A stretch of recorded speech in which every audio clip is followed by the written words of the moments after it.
bom dia. Bom dia a todos. Sejam muito bem-vindos ao evento que marca o lançamento da 4ª edição do Programa de Aceleração do Brasilab. Em nome de toda a equipe do Brasilab, gostaria de agradecer que conseguiu fazer esse evento muito bacana aqui para a gente e gostaria de agradecer a todos vocês que estão presentes aqui. É muito bom ver a casa praticamente cheia para a gente celebrar mais esse marco da nossa história.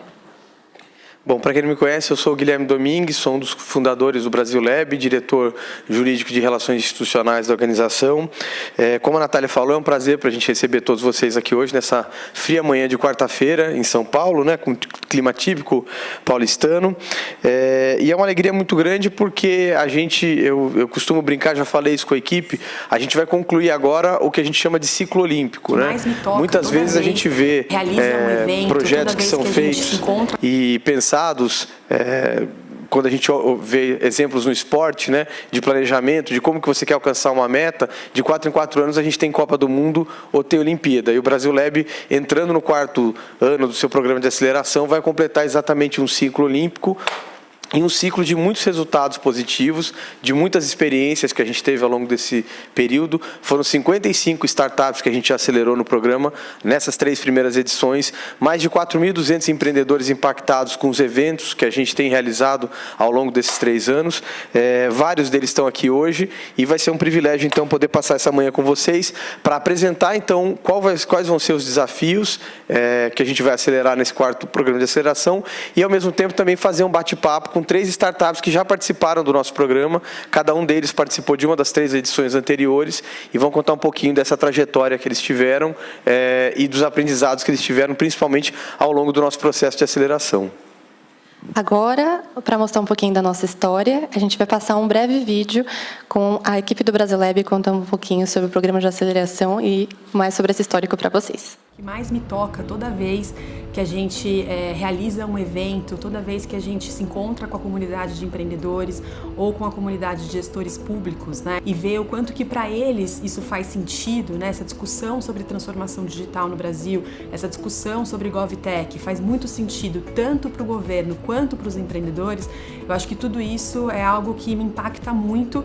Então, quando a gente começou o Brasilab, a gente tinha assim, uma dúvida muito grande: quantos empreendedores iam se inscrever para o nosso programa de aceleração, quantas pessoas iam comprar essa pauta, né? Então, acho que o que me marcou tem sido esse engajamento dos empreendedores em ajudar o governo, em ter impacto, em entregar serviços de qualidade para a população. No momento que você tinha uma crise de confiança muito grande, né, as pessoas falam, por que você vai pensar em falar para alguém vender para o governo, trabalhar com o governo, e menos ainda startups que querem trabalhar com o governo, por conta da Lava Jato, enfim, dessa crise de confiança, né, entre setor privado e setor público grande que a gente estava vivendo. Uma das coisas que mais me marca quando eu penso na trajetória do Brasilab é que no início a gente tinha receio de, será que a gente vai reunir 50 pessoas para estar falando de inovação no setor público, tecnologia? Hoje já é um cenário diferente. O que eu achei mais marcante nesses últimos anos de Brasilab foi a abertura que a gente conseguiu em diversos governos parceiros e a operação de diversas das nossas soluções nesses governos. Então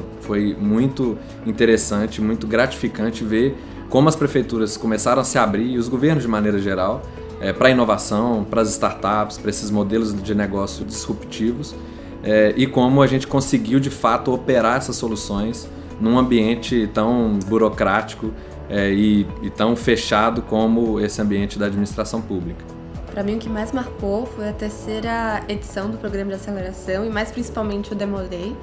Foi um evento que a gente fez com muito carinho e foi um dos nossos principais eventos em 2019, em que a gente sentiu o quanto o Brasilab cresceu. Foi um evento que, pessoalmente, para mim, foi muito bom de fazer, e na hora, assim, quando acabou, foi aquela sensação de dever cumprido. Foi muito bom ver aquelas startups que realmente batalharam ao longo de 4 meses, saindo como vencedoras, e a gente tendo aquela sensação de dever cumprido, que de fato a gente estava aproximando startups da gestão pública.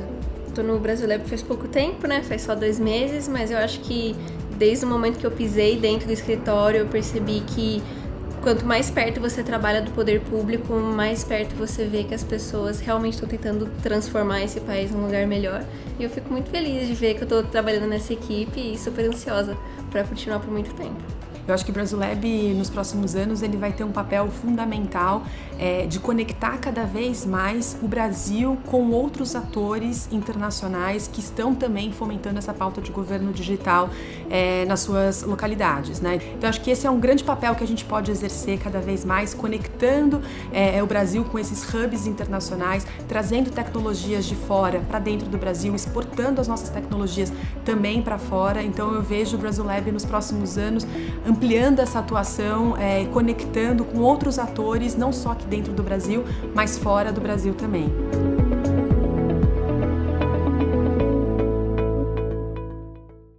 Poder mostrar um pouquinho da nossa história com esse vídeo e, além disso, mostrar que, enfim, depois de tudo isso, agora a gente segue para um próximo capítulo da nossa história. Então, para a gente iniciar, de fato, o nosso programa de aceleração, eu vou convidar ao palco a Letícia Piccolotto, que é a nossa fundadora e CEO.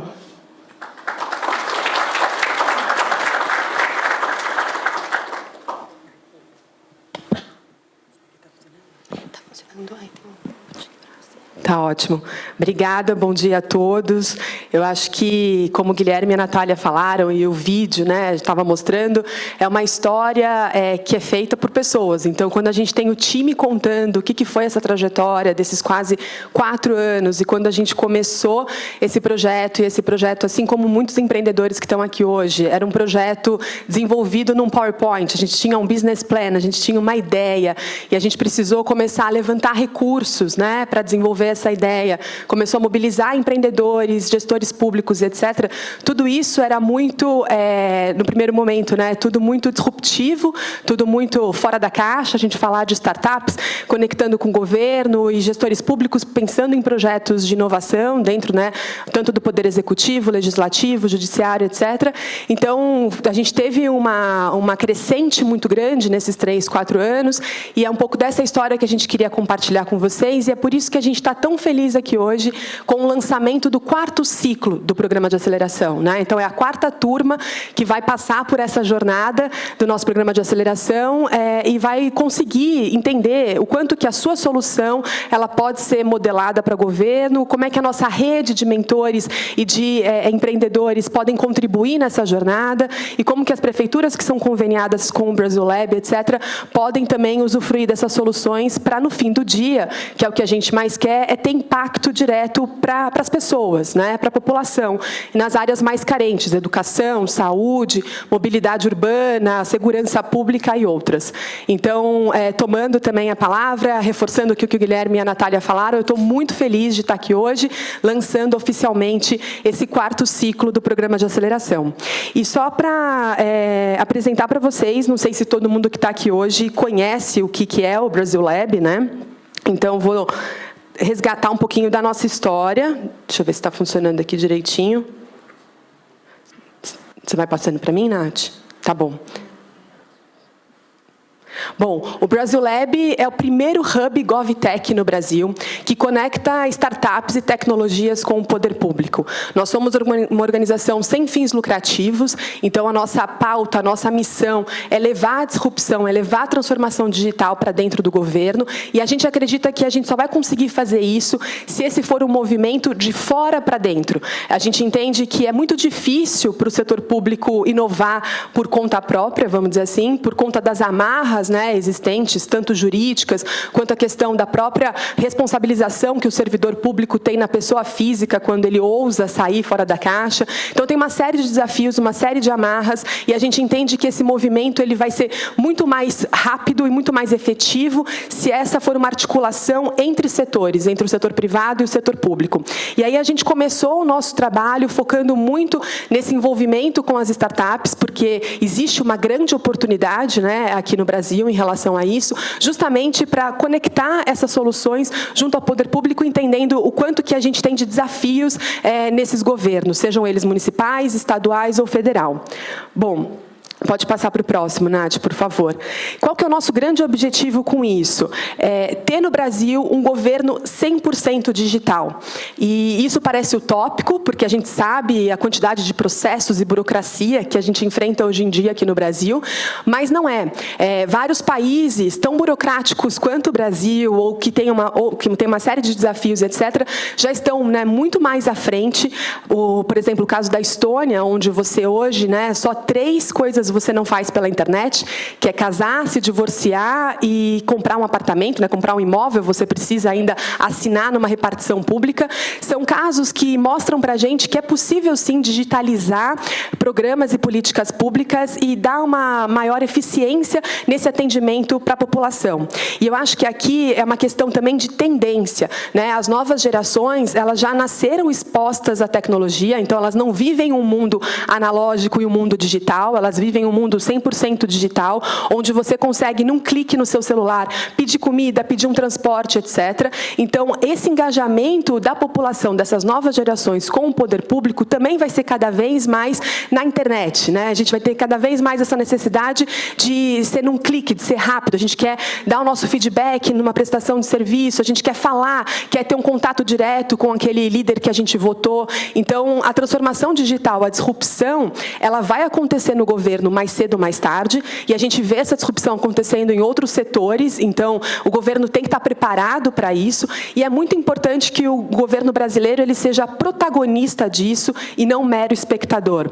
Essa é a grande mensagem que a gente fala todo dia nos nossos eventos, quando a gente está trabalhando com os prefeitos, com os governadores, etc., que é muito importante eles liderarem esse processo, fomentarem, se articularem, seja com o setor privado, com a academia, com os órgãos de controle e outras instituições, para que eles sejam protagonistas dessa pauta e não meros espectadores. E, além disso, é uma questão também de se conectar com as oportunidades do século XXI. Então, a gente está falando hoje sobre profissões que ainda não foram criadas, sobre desafios que a gente tem, que a tecnologia pode ajudar e transformar, né, cenários super difíceis, que pareciam impossíveis de serem superados. Por exemplo, a questão de infraestrutura. Hoje, na África, né, tem uma série de casos de sucesso bem-sucedidos de países africanos que não estão investindo em infraestrutura, construção de estradas, etc., e utilizando drones para transportarem medicamentos, transportarem produtos agrícolas. Então, a tecnologia ela pode ser assim disruptiva, resolvendo problemas, né, que a gente tem do século XVIII e conectando esses países, esses governos com oportunidades do século XXI. O governo ele tem que ser fomentador dessa nova onda, dessas novas discussões. Então, por exemplo, quais são as habilidades que a gente precisa começar a ensinar hoje nas escolas públicas para que essas crianças consigam, de fato, ser inseridas no mercado de trabalho do futuro. Então, o governo tem um papel fundamental nisso e é essa agenda que o Brasil Lab resolveu abraçar, porque a gente entende que essa é uma grande oportunidade para o nosso país. E não só uma oportunidade em relação à filosofia, vamos dizer assim, né? Uma oportunidade em relação a tendências, como a gente estava falando, mas também uma oportunidade em relação ao nosso crescimento financeiro, nosso crescimento, desenvolvimento econômico e social. Então, tem um estudo que o próprio governo federal elaborou ao final de 2018, que mostra de forma muito concreta que uma boa transformação digital, uma política pública implementada de forma bem assertiva, pode trazer ao Brasil um aumento de até 5,8% do PIB. E eu acho esse dado ele muito significativo, porque a gente está falando cada vez mais, né, discutindo, revisando o PIB brasileiro para baixo, comemorando um crescimento de 0,2%, enquanto a gente tem oportunidades na mesa que foram levantadas por conta, né, e por parte do próprio governo, mostrando que isso, de fato, precisa ser priorizado, e até hoje a gente não conseguiu fazer isso numa escala muito significativa. Então, acho que esse número traz muito essa questão da urgência dessa pauta e da importância dessa pauta, do quanto ela precisa ser priorizada. E, além da questão de incremento de receitas e desenvolvimento econômico, uma boa política de transformação digital também pode economizar em até 97% dos custos dessas políticas, desses programas, né, nas transações. Então, a gente sabe o excesso de burocracia que os governos têm hoje, a quantidade de repartições, papéis, etc. E, pensando na digitalização desses processos, o quanto que isso pode trazer de economia, de fato, também para os cofres públicos. E aí, falando de como conectar essa força empreendedora que existe no Brasil, né? Então, resgatando aquilo que eu estava comentando no início, por que o Brasil Lab resolveu começar a sua estratégia para fomentar a pauta de inovação, apoiando empreendedores? Porque a gente acredita que é muito importante dar luz a um Brasil que já dá certo, né? O Brasil passa, sim, assim como o Guilherme falou, por uma série de crises, né? Uma crise de confiança, uma crise de representatividade, uma crise muito forte também na questão financeira, econômica, mas a gente tem um Brasil que já dá certo, que segura, né, o desenvolvimento do nosso país e que são os empreendedores. Os empreendedores brasileiros são muito resilientes, são muito criativos, né? Eu tive em São Francisco recentemente e a gente estava olhando os dados. O Brasil conseguiu, né, atrair 2 bilhões de dólares de capital de risco nos últimos anos. Quer dizer, é um número muito significativo. A gente tem agora os primeiros unicórnios, né? Então, a gente tem, de fato, um ecossistema que está cada vez mais amadurecendo e a gente precisa fortalecer esse ecossistema também para trabalhar com a pauta governo. Por isso que a gente quis estruturar o Brasil Lab desde o início, pensando nessa força, nesses empreendedores que podem levar essa inovação para dentro do governo. E a gente acha que não é uma questão só de utopia, não é uma questão só de propósito, né? É uma questão também de mercado. O mercado de governo, né, que a gente está falando de GovTechs, recentemente a McKinsey lançou esse estudo, é um mercado que pode movimentar no mundo até 400 bilhões de dólares até 2025. E aqui a gente está falando de tecnologias tanto para a área meio, né, para processos, quanto para as áreas finalísticas, no atendimento direto para a população. Na Europa, a estimativa são quase 22 bilhões de euros. Nos Estados Unidos, né, esse ano tem uma contratação de 100 bilhões de dólares em contratações de tecnologia, estados e municípios. Brasil, 40% do nosso PIB está na mão do governo, e no governo federal, esse ano, tem uma estimativa de 5 bilhões de dólares em contratação de tecnologia. Então, é um mercado, de fato, que os empreendedores devem considerar, porque é um mercado, sim, muito difícil de entrar, mas é um mercado que, uma vez que você consegue entrar, os contratos são mais perenes. Você tem, né, uma questão de...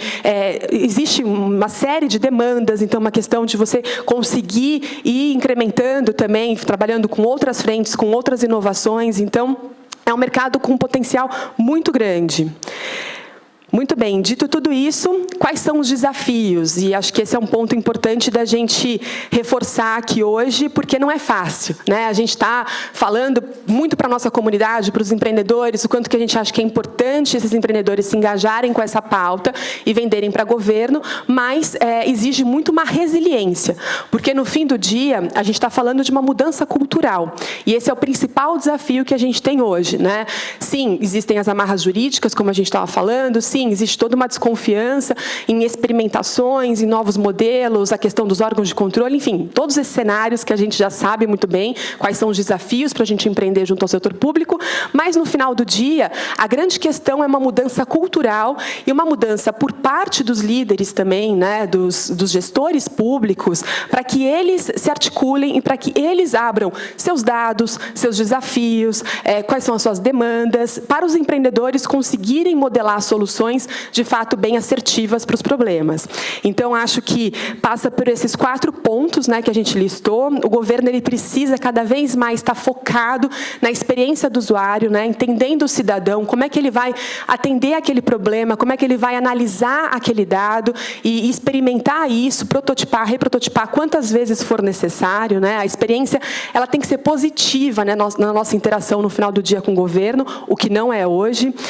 A participação na vida pública, ela tem que ser cada vez mais simples e rápida, tanto no que diz respeito à nossa cidadania, quanto no que diz respeito, né, à nossa utilização de políticas públicas, de programas.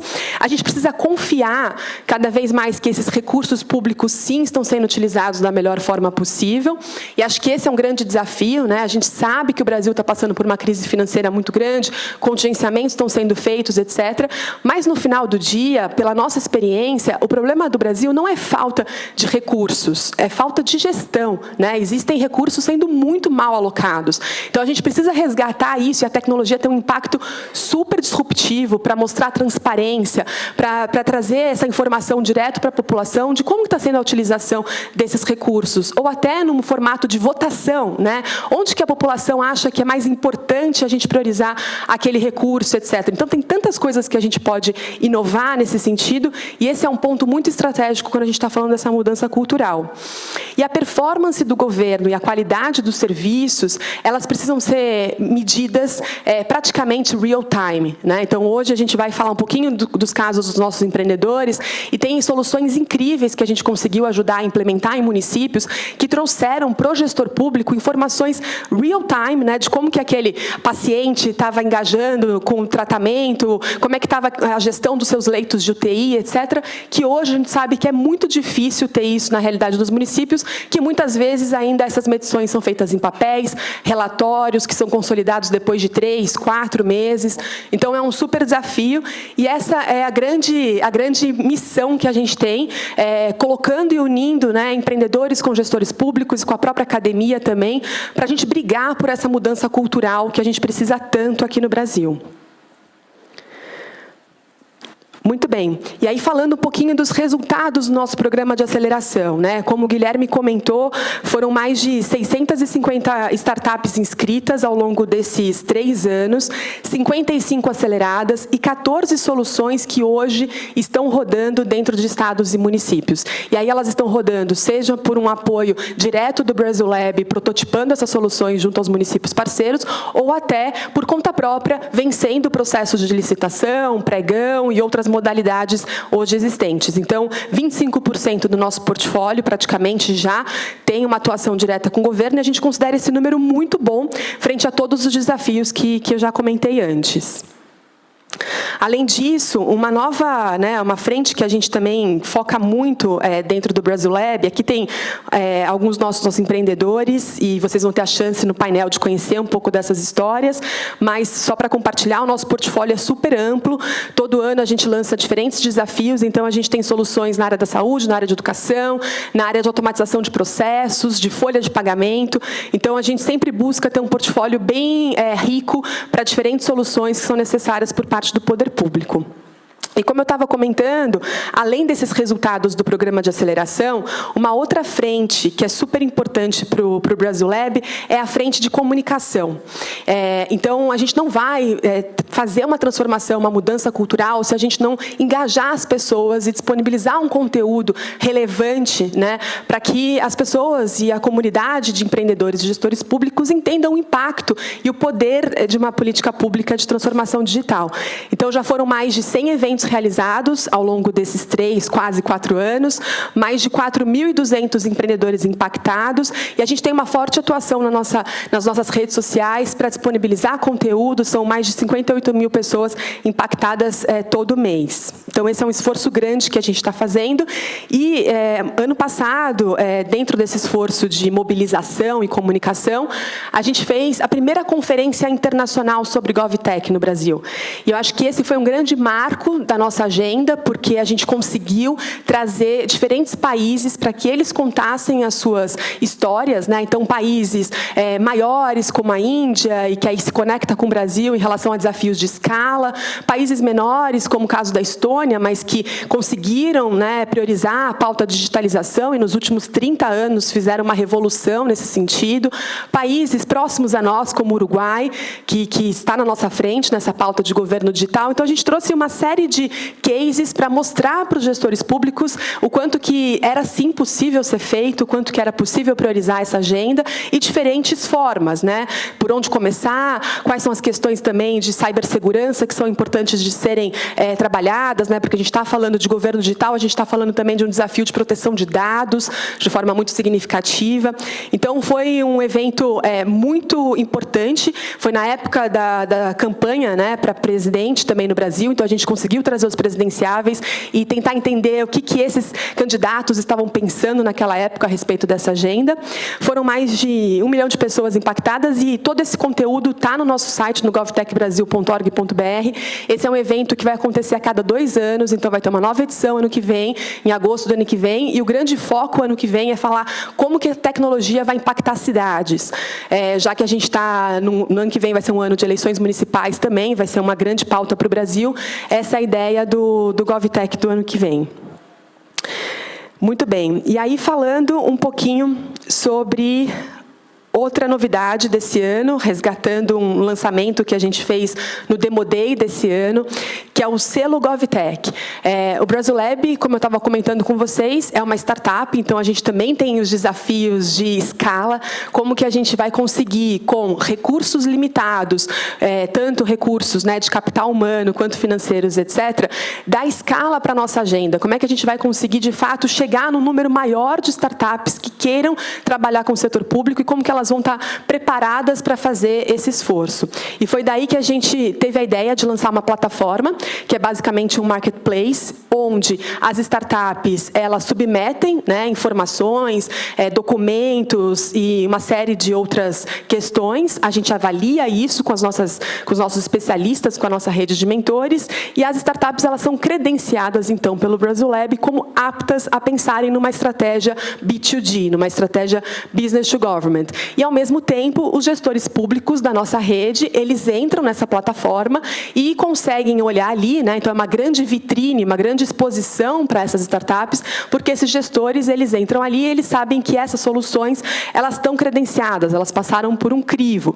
E aí a gente tem soluções desde a área de saúde, educação, enfim, várias pastas. Então, já são mais de 170 startups que estão cadastradas, 23 que foram certificadas, de fato, porque é um longo processo que a gente toma um tempo para avaliar, né, todas essas certidões, esses documentos, e a gente lançou em março desse ano, então é um protótipo, mas a gente entende que esse é o caminho para a gente conseguir escalar, de fato, essa agenda e ter 2.000, 3.000 startups credenciadas, não só startups brasileiras, mas startups também de outros países, porque essas oportunidades desse mercado GovTech é um mercado global. A gente tem no nosso portfólio startups que ganharam licitação na Alemanha, por exemplo. Então, a gente quer estimular muito essa visão e essa troca entre as startups e o poder público, não só no Brasil, mas em outras partes do mundo. Então, essa é a nossa história até aqui. E entrando em mais detalhes das novidades do programa de aceleração agora do 4º ano. Todo ano a gente pensa muito, né, como que a gente vai agregar mais valor aos empreendedores, como é que a gente vai, dentro das nossas questões, né, somos uma ONG, temos recursos limitados, etc., como é que a gente vai ser mais efetivo e mais eficaz nesse processo. Então, o programa de aceleração desse ano veio com algumas novidades, com uma série de novidades que eu vou compartilhar com vocês, mas acho que a principal para trazer aqui de novo e reforçar é o quanto que esse projeto ele é baseado em pessoas, né? Então a gente estava vendo vídeo no começo do evento do time, das pessoas que fazem tudo isso acontecer, mas mais do que o time também a gente tem uma rede de mentores e embaixadores que doam horas aos empreendedores para que eles consigam modelar essas soluções para governo. E é interessante dentro da nossa rede de mentores porque a gente tem um mix bem específico de ex-servidores ou de atuais secretários e gestores públicos, porque a gente entende que é aí que é o principal ganho, né? É uma conversa direta, como é que a gente pode, de fato, pensar em soluções para governo e quais são os desafios, quais são as amarras, como é que a gente vai vencer esse processo. Então, tem secretários de saúde, secretários de educação e pessoas que estão dentro dessa rede, desse ecossistema de governo, seja no papel ONG, no papel academia, etc. Também a gente tem uma rede de investidores, porque a gente entende que esses empreendedores, eles precisam de capital, né? Eles precisam ter uma resiliência e um fôlego financeiro quando a gente está falando de uma venda para governo. Então, é um mix bem interessante e esse é o nosso principal ativo, porque são pessoas que doam horas para a gente, ajudam os empreendedores nessas mentorias e estão contribuindo, acreditam nessa pauta, entendem o quanto que é importante realmente o Brasil ser mais digital. E aqui um pouquinho da trajetória, né, de como é que vai ser esse programa de aceleração agora, o 4º ciclo. Então, os empreendedores, a gente tem 2 meses e meio, estamos lançando hoje oficialmente o quarto ciclo, então 2 meses e meio de inscrição até o anúncio dessas startups vencedoras. Em janeiro, essas startups começam a passar pelo nosso programa de aceleração, onde a gente tem um módulo muito específico sobre user experience, então com foco para a gente entender quais são as dores do poder público, né, e como que a gente transforma essas dores e dialoga com as dores do cidadão, né, do usuário final. Então tem um módulo muito específico para isso. Depois um outro módulo que é o nosso principal módulo, que é o módulo B2G, então que a gente traz para os empreendedores, né, todas as modalidades existentes, desde o modelo de carta convite até o modelo de licitação, PPPs, pregão e etc. Então a gente tenta abrir para os empreendedores e pensar juntos como é que a gente consegue modelar essas soluções, né, junto. E, por último, um trabalho muito forte de avaliação de impacto. Porque, no final do dia, um bom pitch para governo é um pitch onde a gente consegue mostrar resultado tanto financeiro quanto de impacto também, né? Quando a gente está falando com o secretário de Educação, ele quer saber quantas crianças vão ser impactadas, quantos pais vão ser impactados. Então, é muito importante que o empreendedor não tenha um pitch só técnico, mas um pitch também muito direcionado para essa questão de impacto. E, em abril, a gente tem o Demo Day, como a Natália estava falando, é o grande marco, né, porque é ali que as startups fazem um pitch, e esse Demo Day ele é composto por prefeitos, por gestores públicos, por muitos representantes do setor público, porque é nesse momento que acontece o matching entre aquela solução e a dor, a demanda por parte do governo. Então, essa é a linha do tempo, o que vai acontecer. E falando das novidades, quais são os desafios, né? Todo ano a gente tem um trabalho, uma curadoria, junto com a nossa rede de prefeituras, gestores públicos credenciados, para tentar entender como é que a gente pode fomentar, de fato, soluções dentro das áreas mais estratégicas. E esse ano foram essas 3 principais demandas que a gente traduziu em 3 desafios. O primeiro, voltando a falar de Smart Cities e Urban Techs, quer dizer, a gente sabe que 70% da população global vai viver em cidades até 2050, 80% da população brasileira, né, já praticamente vive em cidades. Então, a gente tem um desafio muito grande de mobilidade, um desafio muito grande de prestação de serviços públicos, né, dentro desse conglomerado de cidades. Então, esse é um desafio que a gente entende que é um desafio que precisa ser cada vez mais priorizado, e tem uma série de startups pensando em novas formas de atuação, né, que agora estão sendo chamadas de Urban Techs, e que a gente gostaria de convocá-las a aplicarem para o nosso programa, para que elas, junto com a gente, modelem soluções para as cidades brasileiras, né, para os mais de 5.000 municípios brasileiros. O próximo desafio é a questão das habilidades da sociedade 5.0.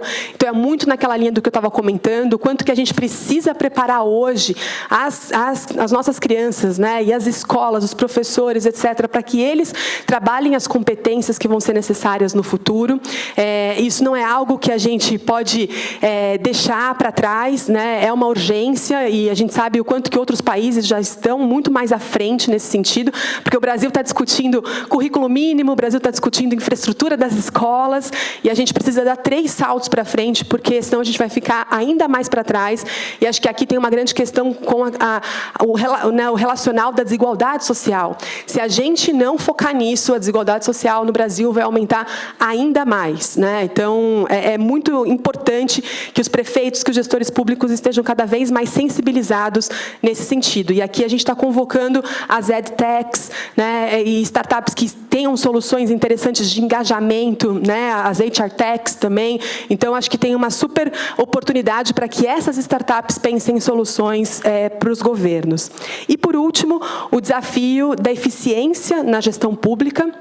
Então, a gente sabe o quanto que a crise fiscal e financeira, né, nos municípios, e não só nos municípios, mas agora também um olhar muito grande, que essa é a grande novidade desse ano, né, olhando também as oportunidades do judiciário e do legislativo. A gente sabe que tem várias oportunidades nesses poderes também. Então, o quanto que a tecnologia pode impactar e como que a gente consegue modelar soluções para essas três esferas, né, seja o executivo, o judiciário ou o legislativo. E aqui aqui tem um rol de oportunidades. Então, desde as fintechs, as lawtechs, então todas as startups que tenham soluções para automatização, né, e pensando na transparência, gestão de dados também, mining data, etc., tem uma série de oportunidades nessa outra vertical.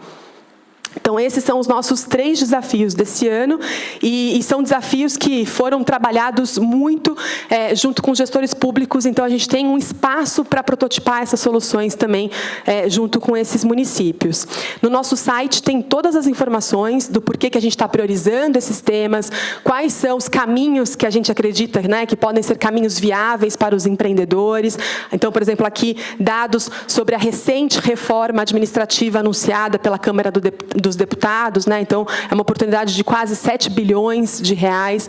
Então, tem muita oportunidade na mesa que a gente entende que as tecnologias e as startups podem endereçar e abraçar junto com a gente nessas modelagens. Vou passar rápido esses slides para a gente não ser prejudicado em relação ao tempo. Muito bem. E aí, falando dos benefícios, o que a gente, além dessas mentorias e desses contatos com os gestores públicos, né, com as nossas redes de municípios e gestores públicos, o que os empreendedores vão ganhar ao participar do programa de aceleração? Então, o primeiro colocado no nosso Demo Day, ele ganha uma missão para o Vale do Silício. A gente tem hoje uma parceria com a Bay Brasil, que é uma ONG que fica lá na Califórnia, que tem como objetivo levar brasileiros para se conectarem, né, com oportunidades lá no Vale, e, ao mesmo tempo, levarem pessoas, trazerem pessoas que estão lá no Vale, que queiram desenvolver oportunidades aqui no Brasil.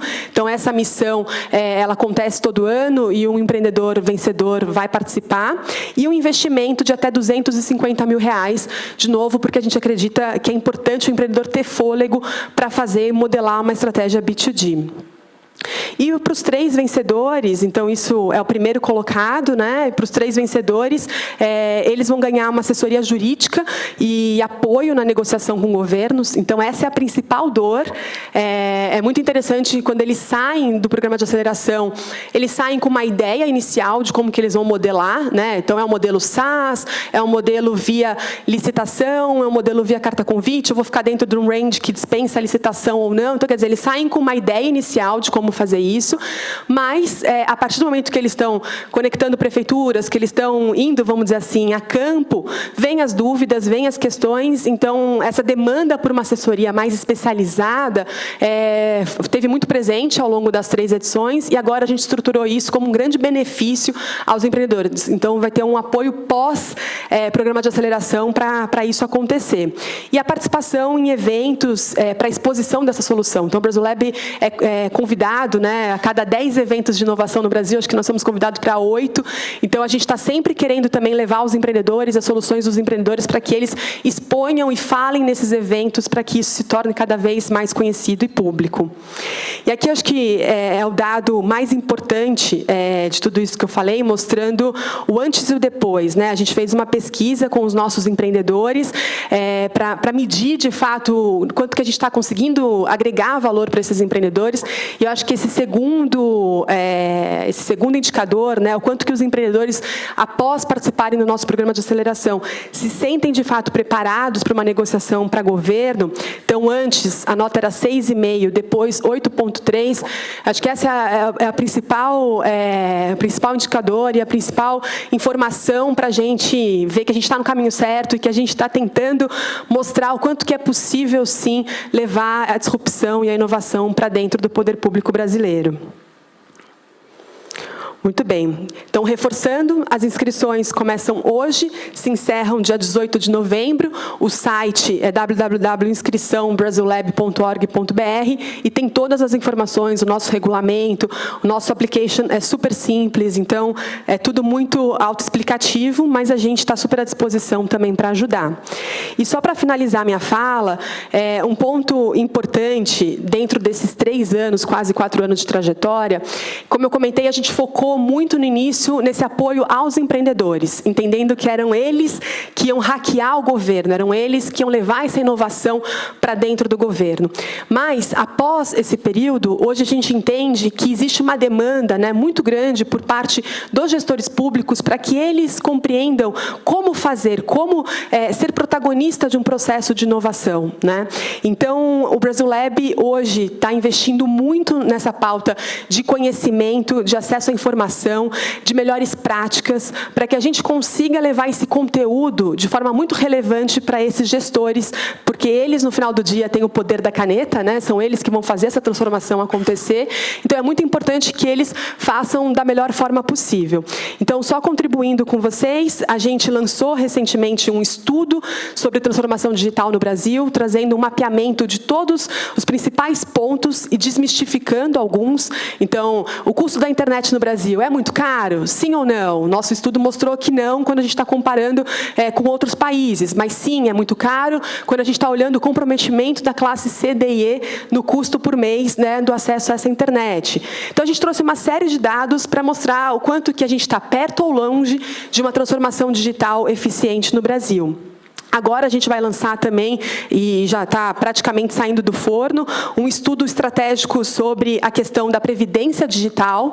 Então, existe uma oportunidade na mesa aqui também muito grande, de uma economia de 1,7 bilhões até 4,7 bilhões, se a gente conseguir digitalizar boa parte dos serviços de atendimento da Previdência brasileira, né? A gente vai fazer a votação, vai ter a votação agora da Previdência daqui 15 dias, então esse é um ponto muito estratégico, porque a gente, de novo, está mostrando quanto que a tecnologia pode contribuir para pautas tão sensíveis aqui dentro do Brasil e, consequentemente, utilizar esse recurso numa prestação mais eficiente para a população, numa negociação mais justa de previdência para a população, né? A gente também vai lançar, ainda esse ano, em novembro, um estudo estratégico sobre profissionais digitais. E aqui é um grande ponto, a gente não tem como falar sobre transformação digital se a gente não tiver capital humano qualificado para fazer isso acontecer, né? Então, o Brasil, só esse ano, tem uma estimativa de um déficit de 160 mil vagas que não vão ser preenchidas na área de tecnologia. E a gente está falando de um desafio enorme de desemprego, etc. Então, essa é uma pauta que a gente entende que é super importante, não só no governo, mas no setor privado também. Então, como que a gente vai fazer uma transformação digital em larga escala no Brasil, desenvolvendo essas novas habilidades e competências? Então, esse estudo também vai ser lançado em novembro. E, por último, o que eu tinha comentado com vocês, de ter uma plataforma de cases de inovação, tanto nacionais quanto internacionais, para mostrar para os gestores públicos como que eles podem fazer. Então, a gente vai disponibilizar, por exemplo, a experiência de São Francisco, né, na abertura dos dados abertos, a experiência de Boston, com a questão dos serviços não emergenciais, a Colômbia, que fez todo um desenvolvimento de um ecossistema de inovação super interessante. E aqui o principal, né, o que vai sair primeiro vai ser São Francisco, mas já vão ser 15 experiências publicadas até março. E acho que eu tenho assim, um carinho muito grande por esse projeto, porque eu acho que no Brasil a gente precisa difundir cada vez mais esse conceito de melhores práticas, né? Algo que funciona em Curitiba pode funcionar em São Paulo, que pode funcionar em Teresina, que pode funcionar em outras localidades. Então, a gente não precisa reinventar a roda, é muito melhor a gente partir de algo que já foi testado, que já foi pensado. Então, a ideia do Brasil Lab também ser uma plataforma de melhores práticas nessa pauta de inovação, eu acho que é algo muito disruptivo e que eu espero cada vez mais poder contribuir, de fato, com esse debate de forma bastante estratégica. Então, em resumo, era isso que eu tinha para contar para vocês e para falar um pouquinho da nossa trajetória, do que a gente está pensando para esse quarto ciclo. Aqui estão os meus contatos, eu estou super à disposição. Toda semana a gente escreve, eu tenho um blog no UOL, e toda semana a gente escreve sobre essa pauta, né, do quanto que a tecnologia, de fato, pode impactar governos e cidades. Então, estou super à disposição para depois conversar um pouquinho mais sobre troca de melhores práticas, ideias, etc. Muito obrigada.